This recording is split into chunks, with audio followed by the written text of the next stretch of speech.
Good morning, everyone. I'm Lieutenant Alexia McMasters, a PIO for the Naugatuck Police Department. Joining me today is the Naugatuck Police Chief, Colin McAllister, Connecticut State Police Sergeant Rodney Valdez, and these are our victims' sisters, Angel Schwartz and Tanya Wankowski.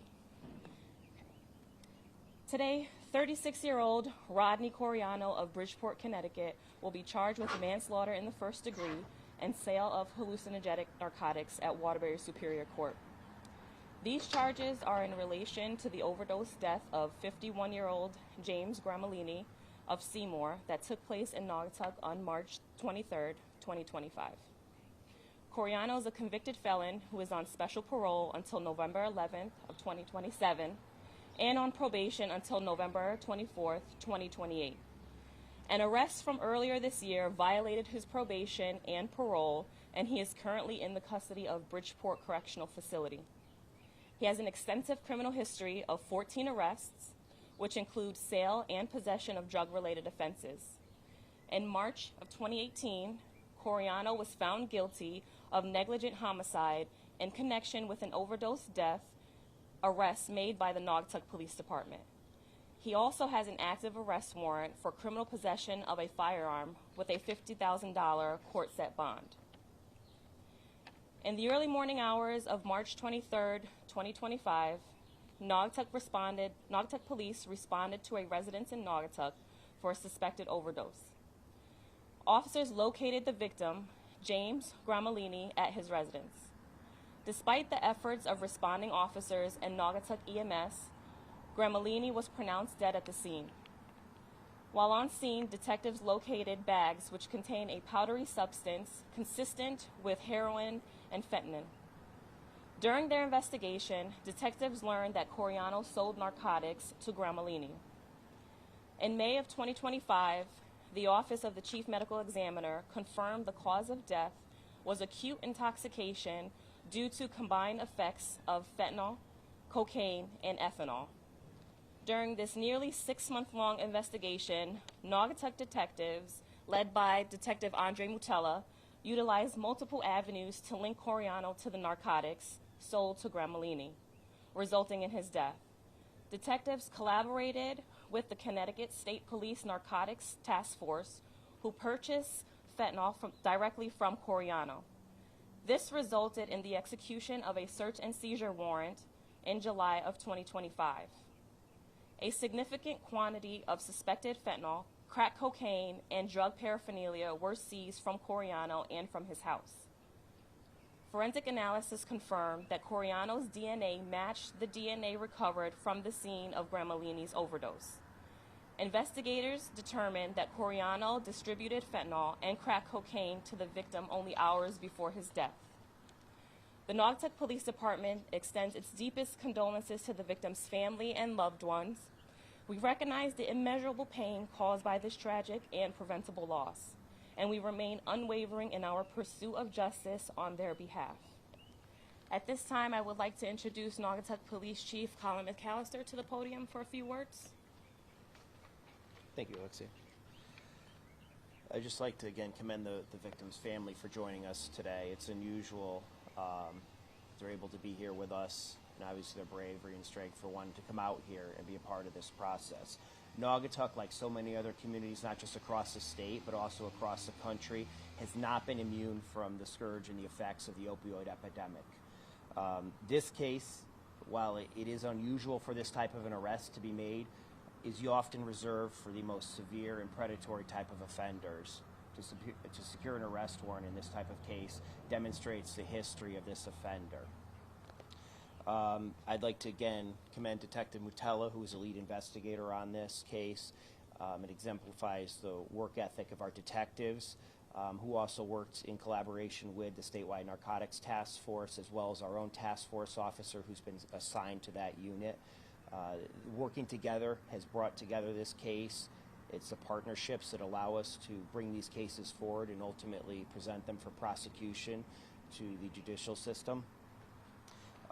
Regardless of the outcome of this particular incident, I want to emphasize again that our department is committed to enforcement efforts to try to remove those who distribute these poisonous substances to our streets and across our community, as they continue to have such a detrimental and serious effect on not just their victims, but also their families, as we have those standing here with us today. So, thank you, Lexi. Thank you, Chief. At this time, we'll welcome any questions.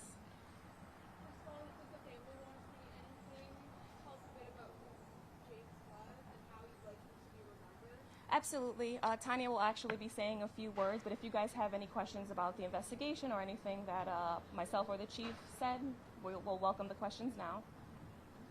Why is it so rare or difficult to make arrests in these types of investigations?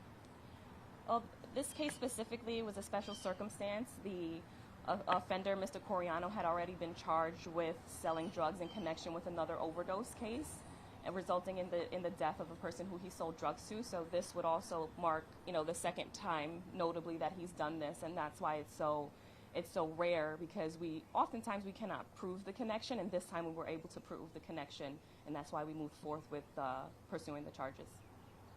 If he was convicted of mental disorder in 2018, why was he out in public? Unfortunately, I don't think that's a question for any of us up here. All I can say is that our, Naugatuck detectives in our department, we do our due diligence and get them to the point of bringing them to court and getting them charged. And in this specific case, Detective Mutella did an, excellent job being able to. Yeah, and just to speak on that case particularly too, it's important for us to emphasize that across all the different types of crime that we're facing in law enforcement right now, the vast majority of it that we're dealing with it's a small but violent and reoccurring group that's responsible for that. So the fact that we're able to show in this particular case that it's an offender who has not just an extensive history of drug and narcotic sale and distribution, but it's also an offender that has been convicted of a homicide relating to an overdose before shows that. So again, that's a question for our policymakers. We're bringing these cases forward. We're going to continue to investigate them as much as possible and bring these cases forward for the system to ultimately move them through and dispose of them appropriately. So. I will invite Tanya. She does have a few words to come up and speak.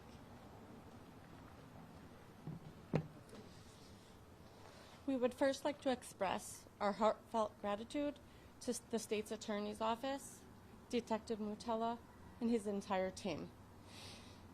They've been working diligently for 6 months to locate and prosecute the dealer responsible for selling drugs that have taken the life of our brother, Jamie.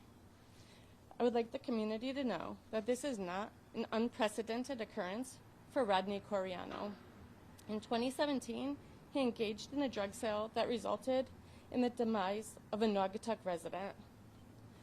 As a consequence, he was convicted and then granted special parole. He was released and went back to doing the same thing he was previously convicted for.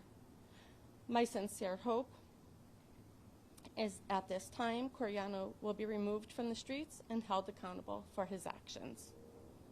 Today, on the eve of what would have been my brother's 52nd birthday, I can only hope that this is the final life that Rodney will be responsible for. My brother was a good man, a union steward for many years, an Alcoholics Anonymous sponsor, a grandson, son, husband, father, brother, uncle, and friends to so many. Rodney knew the consequences of his actions could result in another death, and he continued to sell deadly drugs. I truly hope justice is served and Rodney can never be responsible for the death of another human being. Thank you.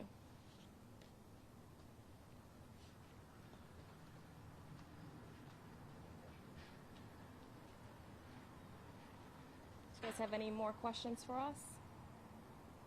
No? Okay, well, thank you all for coming out today. And that concludes the press conference. Thank you.